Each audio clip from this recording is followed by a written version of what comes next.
જય સ્વામિનારાયણ વિદ્યાર્થી મિત્રો, બાયોલોજીના ઈ વિદ્યાના ક્લાસમાં આપનું સ્વાગત છે. બાર સાયન્સ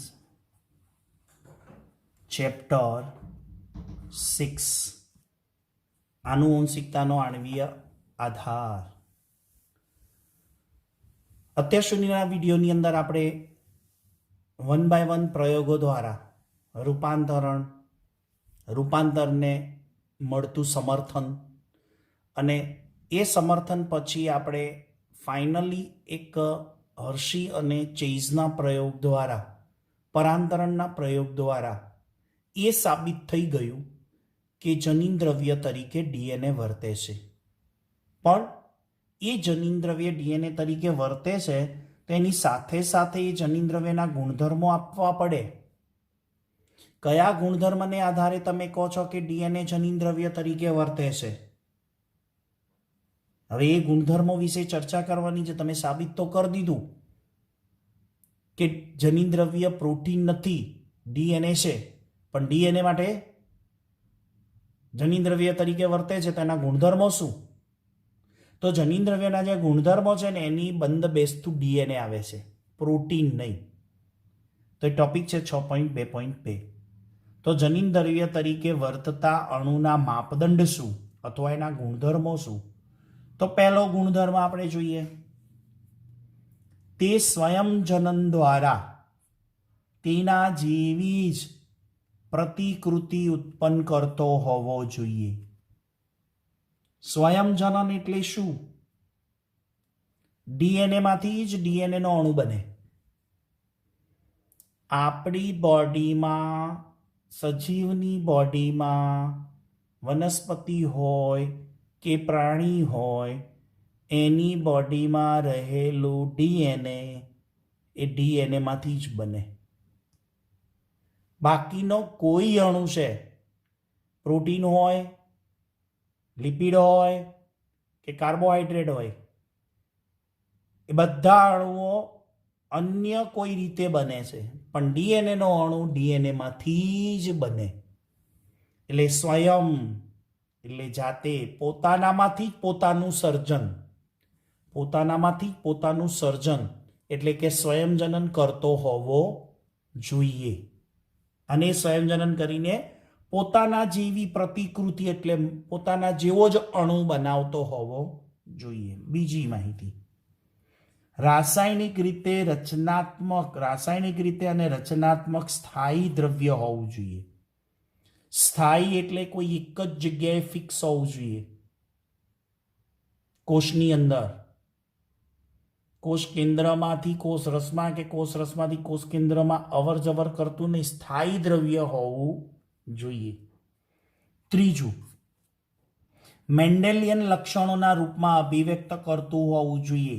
એટલે કે મેન્ડેલિયન લક્ષણો એટલે એમ કહેવા માંગે છે કે આનુવંશિક વારસા માટે જવાબદાર હોવો જોઈએ.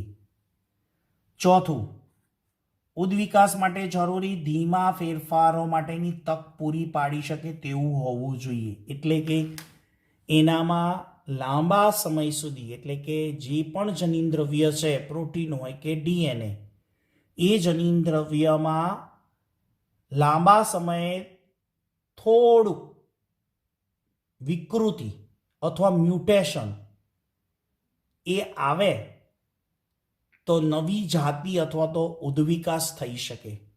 પણ એ વિકૃતિ અથવા મ્યુટેશન કેવું હોય? સારું હોય. આવનારી પેઢી માટે નવા લક્ષણના રૂપમાં હોવું જોઈએ. એટલે કે ઉદ્વિકાસમાં એનો રોલ હોવો જોઈએ ટૂંકમાં. બરાબર? એક સ્વયંજનન કરતો હોવો જોઈએ, સ્થાયી હોવો જોઈએ, આનુવંશિક હોવો જોઈએ અને ઉદ્વિકાસ માટે એનો રોલ હોવો જોઈએ અને ભાગ ભજવતો હોવો જોઈએ. આને વિગતવાર સમજીએ. જનીન દ્રવ્યના ગુણધર્મોને આધારે ડીએનએ વિરુદ્ધ આરએનએની સરખામણી. ડીએનએ અને આરએનએમાં પૈકી કયું પૂર્વ પ્રભાવી છે અને પસંદગી પાત્ર જનીન દ્રવ્ય છે એની આપણે સમજૂતી લેવી છે. એક બાજુ ડીએનએ છે અને બીજી બાજુ આરએનએ છે. તો બંનેમાંથી કોણ પૂર્વ પ્રભાવી છે કે કોણ સાબિત થાય છે કે જનીન દ્રવ્ય છે, ડીએનએ છે કે આરએનએ? એટલે આપણે પ્રશ્ન એવો પણ થાય કે ડીએનએ વિરુદ્ધ આરએનએ, એટલે DNA versus RNA, DNA versus RNA. Okay, India versus Pakistan કહીએ ને એમ ડીએનએ વર્સિસ આરએનએ. પહેલું, જનીન દ્રવ્ય પ્રતિકૃતિ સર્જન માટે સક્ષમ હોવો જોઈએ. આગળ આવ્યું એ જ લક્ષણ છે. એટલે આપણી પાસે બંને ન્યુક્લિક એસિડ ડીએનએ ને આરએનએ દ્વિકૃત થવાની ક્ષમતા ધરાવે છે. દ્વિકૃત એટલે ડબલ થવાની. ડીએનએમાંથી ડીએનએ બની શકે અને આરએનએમાંથી આરએનએ બની શકે, પણ સામાન્ય રીતે ડીએનએમાંથી ડીએનએ બને છે, પણ આરએનએ તો ડીએનએમાંથી જ બને છે. શું? ડીએનએમાંથી ડીએનએ બને અને ડીએનએમાંથી આરએનએ બને છે.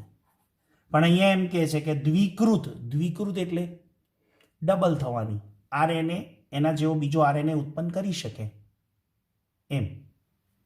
બીજું, ઉદ્વિકાસ માટે જરૂરી ધીમા ફેરફારો માટેની તક પૂરી પાડે છે. ડીએનએ અને આરએનએ બંને વિકૃત પામી શકે છે.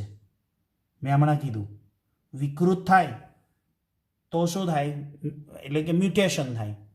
મ્યુટેશન થાય એટલે લક્ષણોમાં ફેરફાર આવે અને આવનારી પેઢીમાં એકાએક લક્ષણોમાં ફેરફાર આવે ને એને વિકૃતિ કહેવાય. વાસ્તવમાં આરએનએ અસ્થાયી છે તેમજ ઝડપથી વિકૃત બની શકે છે, જ્યારે ડીએનએ શું છે, સ્થાયી છે અને ધીમે એટલે કે ધીમા ફેરફારોની તક પૂરી પાડે છે. આરએનએ ઝડપી વિકૃત બને છે, જ્યારે ડીએનએ એટલો ઝડપી વિકૃત બનતો નથી. ડીએનએ સ્થાયી છે જ્યારે આરએનએ અસ્થાયી છે. આગળ, પરિણામે ડીએનએ જીનોમ અને ટૂંકી જીવન અવધિ ધરાવતા વાયરસ ઝડપથી વિકાસ અને વિકૃત પામે છે. તો વાયરસ છે, વાયરસ શાના બન્યા હોય? ડીએનએ અને આરએનએના. પણ જે વાયરસ આરએનએ ધરાવે છે, હમણાં આપણે કહીએ ને કોવિડ-19, કોવિડ-19 વચ્ચે ન્યૂઝમાં એવું પણ હતું કે કોરોના વાયરસ એનો આરએનએ છે ને એ વુહાનમાં, ચીનની અંદર, વુહાનની અંદર જે જન્મેલો કોરોના વાયરસ છે ને એનું આરએનએ અને ઇન્ડિયામાં રહેલા કોરોના વાયરસનું આરએનએ કંઈક જુદા પ્રકારનું છે. અમેરિકામાં રહેલા કોરોના વાયરસનું આરએનએ કંઈક જુદા પ્રકારનું છે. એટલે આ વખતે કોવિડ-19ની અંદર જે કોરોના વાયરસ છે એ કોરોના વાયરસ આખા વર્લ્ડમાં છે, આખી દુનિયામાં એને પોતાનો આતંક ફેલાવ્યો છે. પણ મોસ્ટલી રિસર્ચ એવું કહે છે કે આ કોરોના વાયરસનો જે આરએનએ છે ને બધી જગ્યાએ સિમિલર નથી, એક સરખો નથી. એ કંઈક જુદા પ્રકારના લક્ષણો ધરાવતો કોરોના છે, વાયરસ છે. એટલે યાદ રાખજો. ત્રીજું, મેન્ડેલિયન લક્ષણોના રૂપમાં પોતાની જાતે અભિવ્યક્ત થઈ શકે. આગળના જોયા એ જ લક્ષણો છે પણ અહીં એની સમજૂતી સાથે છે. દાખલા તરીકે પ્રોટીન સંશ્લેષણ માટે કોના ઉપર આધાર રાખવો પડે? આરએનએ સીધો જ સંકેત કરે છે. પ્રોટીન બનાવવાનું હોય તો આરએનએ સંકેત કરે અને પ્રોટીન બને, જેના ઉપરની ટૂંકનોંધ હવે પછીના આ જ ચેપ્ટરની અંદર થિયરીઓ આવશે. તેથી તે સરળતાથી લક્ષણ અભિવ્યક્ત કરી શકે છે. જ્યારે ડીએનએને પ્રોટીન સંશ્લેષણ માટે આરએનએ ઉપર આધાર રાખવો પડે. એટલે શું? હું ટૂંકમાં તમને એક આઈડિયા આપું જેથી આપણને આગળ ચેપ્ટરમાં છે જ. જો ડીએનએ છે એમાંથી આરએનએ બને અને આરએનએ પછી પ્રોટીન બનાવે. ઓકે, એટલે શું કહેવાય? પ્રોટીન સંશ્લેષણ માટે આરએનએ સીધો જ સંકેત કરે છે. પ્રોટીન સંશ્લેષણ થવાનું હોય તો પ્રોટીન નિર્માણ માટે કોણ જવાબદાર છે? આરએનએ.